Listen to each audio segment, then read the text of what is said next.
अस्सलाम वालेकुम नाज़रीन, मैं हूं इटली से वसीम रजा और आप देख रहे हैं global TV. Legendary comedian Umer Sharif की अहलिया ज़रीन गज़ल का कहना है कि वो अपने शौहर की मौत की वजह बनने वालों को कभी माफ नहीं करेंगी। ज़रीन गज़ल का इशारा किसकी तरफ है, आइए इस पर बात करते हैं। इंतकाल के वक्त उमर शरीफ की तीसरी अहलिया ज़रीन गज़ल उनके पास मौजूद थी, जो अब तक सदमे से बाहर नहीं आ सकी हैं। उमर शरीफ के इंतकाल के बाद से सोशल मीडिया पर उनकी याद में पोस्ट शेयर करने वाली ज़रीन गज़ल ने इंस्टाग्राम पर इस्बाती पैगाम शेयर किया है। इसमें उन्होंने लिखा है कि अब मैं नाश्ता नहीं बनाती, सुबह उठकर चाय का कप साइड टेबल पर नहीं रखती, बेडरूम का टीवी ऑन नहीं करती, आपकी कुर्सी पर कोई नहीं बैठता बल्कि इस पर आपकी कुछ चीजें रखी हैं। ज़रीन ने मजीद लिखा है, घर में और जिंदगी में सब कुछ बदल गया है, मौत तो आनी है, मुझे भी आएगी, मगर आपकी मौत के लिए जो वसीला बने इन्हें मैं माफ नहीं करूंगी।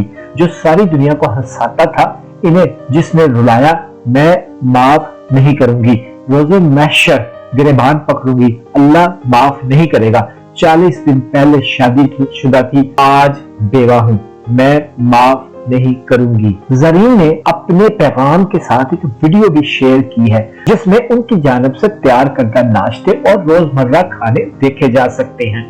इसके अलावा कॉमेडी किंग की तस्वीर और घर के चंद मनाजर भी शामिल हैं। ज़रीन का कहना है कि उन्होंने उमर शरीफ के इंतकाल के बाद से नाश्ता और खाना नहीं बनाया। शादी के वक्त इन्हें खाना पकाना आता ही नहीं था, ये सब उन्होंने बाद में उमर के लिए सीखा। नाज़रीन, अगर आपने अभी तक हमारा चैनल सब्सक्राइब नहीं किया तो सब्सक्राइब कर ले, ताकि आपको उमर शरीफ और उनकी फैमिली के मुतालिक मजीद खबरें भी मिल सके। याद रहे कि 28 सितंबर 2021 को खुसूसी एयर एम्बुलेंस में पाकिस्तान से वाशिंगटन रवाना होने वाले उमर शरीफ को हल्के बुखार और थकावट के बाद जर्मनी के शहर न्यूरमबर्ग के अस्पताल में दाखिल किया गया था, जहां बाद निमोनिया का शिकार होने के बाद इनका क़याम बढ़ा दिया गया था और अमेरिका रवानगी में ताखीर हुई थी। इस दौरान उनकी तबीयत बिगड़ जाने पर 2 अक्टूबर को वो अल्लाह को प्यारे हो गए थे। उमर शरीफ की मैयत 6 अक्टूबर 2021 की सुबह इस्तांबुल से कराची लाई गई। दोपहर 3 बजे क्लिफ्टन पार्क में बशीर फरूकी की इमामत में नमाज जनाजा की अदायगी के बाद इन्हें